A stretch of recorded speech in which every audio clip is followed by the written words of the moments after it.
ভারতের আন্দামান ও নিকোবর দ্বীপপুঞ্জের দক্ষিণ প্রান্তে রয়েছে এক রহস্যময় এবং কৌশলগতভাবে গুরুত্বপূর্ণ স্থান, গ্রেট নিকোবর দ্বীপপুঞ্জ। 921 বর্গ কিলোমিটার আয়তনের এই দ্বীপপুঞ্জের প্রকৃতি, জীববৈচিত্র্য এবং ভূ রাজনৈতিক কৌশলের এক অপূর্ব মেলবন্ধন। দ্বীপটিতে ভারত সরকার হংকংয়ের আদলে গ্রেট নিকোবর উন্নয়ন প্রকল্প নামে এক মহাযজ্ঞ শুরু করেছে। প্রকল্পের মূল উদ্দেশ্য হল দ্বীপটিতে একটি বাণিজ্যিক এবং একটি কৌশলগত হাব প্রতিষ্ঠা করা, যা ভারত মহাসাগরের বুকে ভারতের আধিপত্য ও নিরাপত্তা আরও সুসংহত করবে।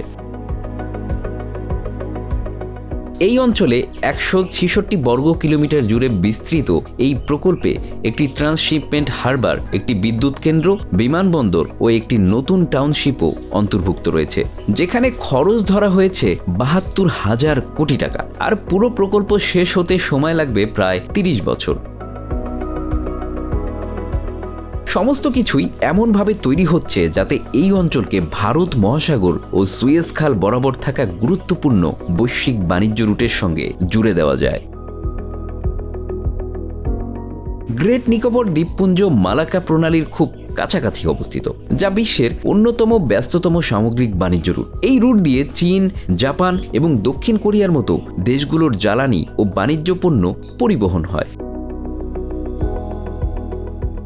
নিরাপত্তা বিশ্লেষকরা বলছেন, এই প্রকল্পের পেছনে ভারতের আরও একটা বৃহত্তর লক্ষ্য রয়েছে, এবং সেটা হলো এই অঞ্চলে চীনের ক্রমবর্ধমান প্রভাবের সঙ্গে মোকাবিলা করা। এটি হবে চীনের স্ট্রিং অফ পার্লসের জবাবে ভারতের কৌশলগত প্রতিরক্ষা ব্যবস্থার একটি গুরুত্বপূর্ণ অংশ।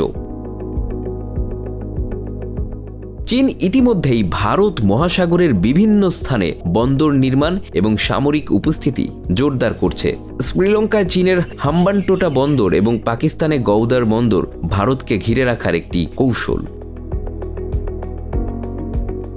এই প্রকল্পটি ভারতকে দক্ষিণ পূর্ব এশিয়ার বাণিজ্য এবং নৌ পরিবহন রুটেও গুরুত্বপূর্ণ ভূমিকা রাখতে সহায়তা করবে। দ্বীপটির পূর্ব দিকে রয়েছে বিখ্যাত ইন্দিরা পয়েন্ট বা ভারতের দক্ষিণতম প্রান্ত। দ্বীপটি ভারতের কেন্দ্র শাসিত অঞ্চল। 836টি দ্বীপ নিয়ে এটি গঠিত, যার মধ্যে মাত্র 38টি দ্বীপে জনবসতি রয়েছে। এই অঞ্চলের দক্ষিণ অংশে অবস্থিত দ্বীপপুঞ্জের একটা স্বতন্ত্র গোষ্ঠী হল নিকোবর দ্বীপপুঞ্জ।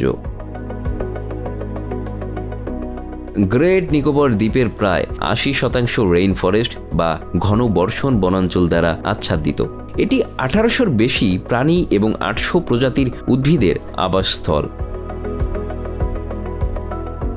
ভারতের পরিবেশ মন্ত্রণালয় জানিয়েছে, এই প্রকল্পের জন্য 130 বর্গ কিলোমিটার বা দ্বীপের মোট এলাকার 14% জমি পরিষ্কার করা হবে।